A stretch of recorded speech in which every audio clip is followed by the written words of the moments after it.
যখন গণনা করা হয়, যখন ভোট গণনা করা হয়, ভোট গণনার সময় আমাদের প্রতিদ্বন্দ্বী প্রার্থী দেখা গেছে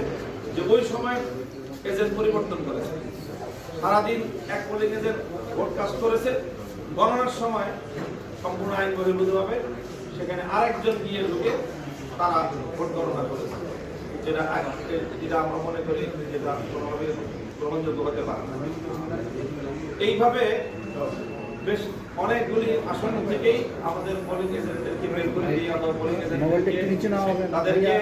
তাদের স্বাক্ষর ছাড়াই একতরফাভাবে ফলাফল প্রকাশ করেছে। দ্বিতীয় হলো যেই ফলাফলগুলি প্রকাশ করেছে তার মধ্যে অনেকগুলোর মধ্যেই স্বাক্ষর নেওয়ার পরে গিয়ে ট্যাম্পারিং করেছেন, এবং ট্যাম্পারিং যে ফলাফলগুলিতে করেছেন, যে শীটগুলিতে করেছেন, দেখা গেছে সবগুলো শীটে একটা জায়গাতেই ট্যাম্পারিং, একটা প্রার্থীর ভোটের মধ্যেই সেখানে ওভাররাইটিং, সেখানে কেটে সংখ্যা একটা জায়গায় একটা বসানো হয়েছে, একটার উপর দিয়ে আরেকটা সংখ্যা লেখা হয়েছে। এই সবগুলি ঘটনা একজন প্রার্থীর ক্ষেত্রেই ঘটেছে, অন্য প্রার্থীদের ভোটের সংখ্যার মধ্যে এই ধরনের কোনো শীটের মধ্যে নেই। এটা হলো দ্বিতীয় প্রমাণ হয় যে পরিকল্পিতভাবে ভোট গণনা শেষে একজন প্রার্থীর ভোট বেশি দেখানোর জন্য সেখানে পরবর্তীতে সেটাকে ওভাররাইটিং করে ওটাকে বৃদ্ধি করে দেখানো। তৃতীয় অভিযোগ হলো যে নির্বাচন কমিশন যে ব্যালট পেপার দিয়েছে সেই ব্যালট পেপারে মানে 9 জন প্রার্থী হওয়ার কারণে 2টা কলামে, একটা কলামে 5টা রোতে 5 জন আর একটা কলামে 4টা রোতে 4 জন।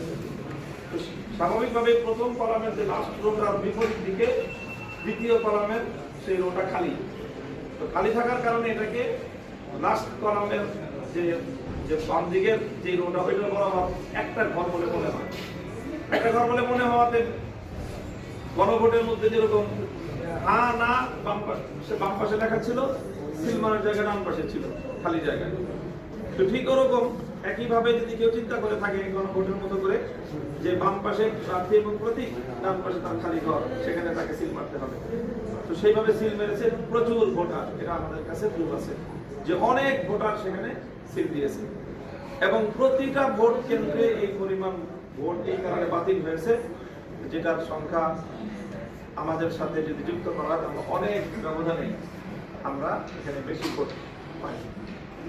তো আমাদের কাছে এটা প্রমাণ রয়েছে যে নির্বাচন কমিশনের পক্ষ থেকে অন্য আসনে, যেমন ঢাকা 8 আসনের ব্যাপারে একই সেম কেসটা হয়েছে মির্জাফর সাহেবের ক্ষেত্রে ধানের শীষের প্রতীকে, যে সেখানে তার ফার্স্ট কলামের লাস্ট রোতে মির্জাফর এবং সাহেবের নাম এবং ধানের শীষ, আর বিপরীত দিকে দ্বিতীয় কলামের লাস্ট রোটা খালি, তো সেখানে যেই সিলগুলি পড়েছে সেই সিলগুলোকে ধানের শীষের এই ভোট করে গণ্য করার মর্মে নির্বাচন কমিশনের সিদ্ধান্ত